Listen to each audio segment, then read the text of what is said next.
Hello everyone and welcome back to another Star Citizen roadmap update. Before we start with this video, I want to let you know that this is going to be a huge one and that I'm back from vacation, so I should be back to regular uploading after this week, as I'll have to miss out on this week's Inside Star Citizen as I am at family this weekend.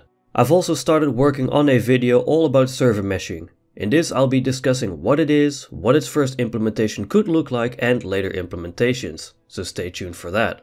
If you think at the end of the video I did a good job, please hit that like and subscribe button. As always, as a quick reminder, you can use the timestamps on the video timeline to jump to different parts of the video. And that's it for the intro, so let's get going with the Progress Tracker. Progress Tracker. These deliverables have been added to the Progress Tracker.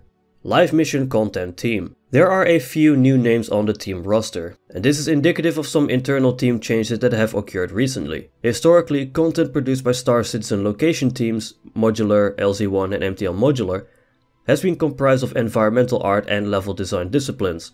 This is changing moving forward, adding the mission design discipline as well as additional support from the AI content team to the location pipeline. They will be working together with level design and art to bring spaces to life with moment-to-moment gameplay. This means that the live mission content team is no longer its own team and is instead integrated into the locations team, including their deliverables. The live mission content team's data will now end in Q3 2021, but will be maintained on the roadmap as a reference. Location teams, new names. The existing location teams on the roadmap have also gotten new names. LZ1 content team is renamed to EU Landing Zone, MTL Modular renamed to MTL Sandbox 1, and Modular renamed to EU Sandbox 1. There will also be a new team added to the roadmap very soon, named EU Sandbox 2. Targeting V2, expansion of the targeting system to support missiles with improved management of targets for both pilot and crew of the ship. Plasma ammunition. Further work on this damage type will cause damage over time to actors, vehicles and ships. Larger weapons of this type will also leave behind a hazard, causing further damage to anything in close proximity to it. This will fulfill the original vision we had for plasma weapons we already have in game, and those we have planned for the future. Incendiary ammunition. This is a new ballistic projectile that burns on impact, causing the target to take damage over time and potentially causing items in the environment to catch fire. Disarray ammunition. This is a new charged ballistic projectile that emits electromagnetic pulses, helping to not only damage the target but also to disrupt power systems. Space mines. In space, players in certain ships will gain the ability to release different types of space mines in a coordinated fashion in an attempt to trap, damage or capture enemies or set up defensive perimeters. Save/load.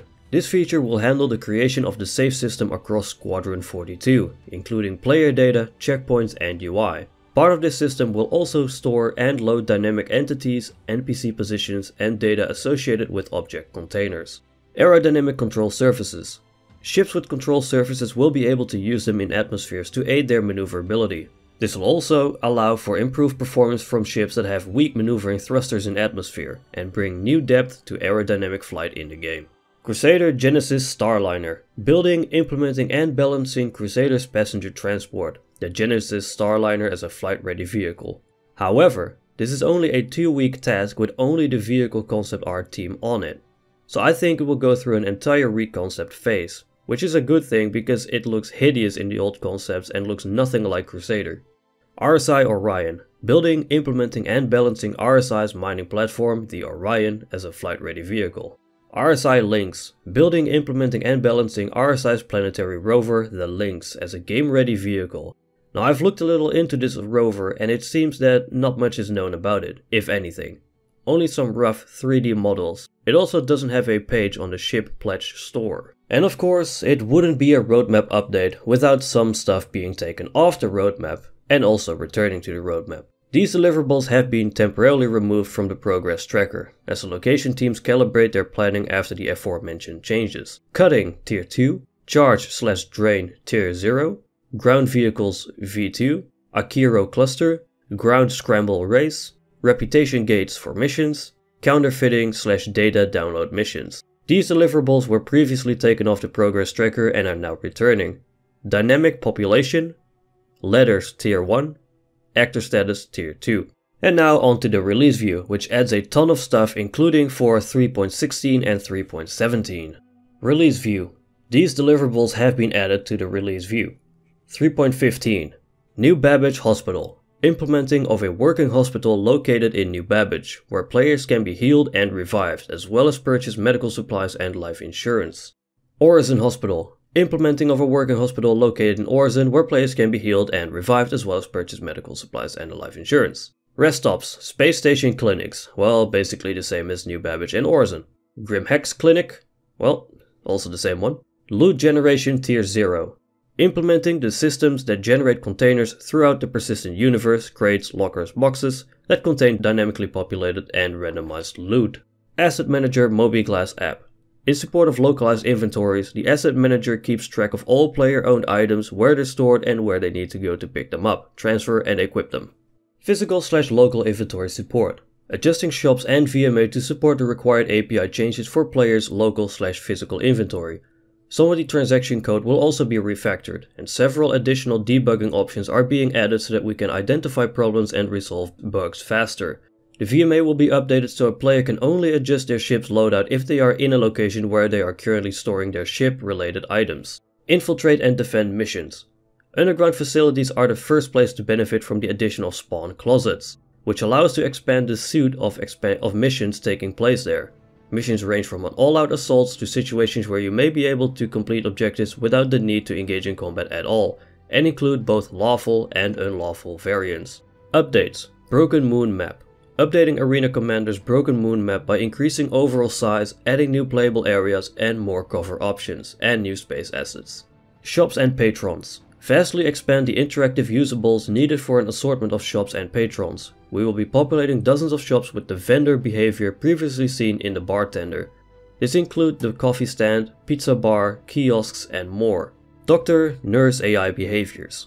When a player respawns in a medical bed, they will be greeted by a doctor with a dialogue, and a nurse can be seen in the background, interacting with various medical themed usables, the medical tray, the IV drip, and inspecting the medicine cabinet. This will add life and movement to the patient's room when he awakes. Injured players that enter the room will also be greeted by the doctor and encouraged to heal themselves in the medical bed. Orison V2. This feature, originally slated for a Q4 release window, has been moved up to release during the 3.15 patch cycle. 3.16 Area 18 Hospital. Again, same as all the other hospitals. 3.17 Lorville Hospital, Maria Pure of Heart. Again, another hospital.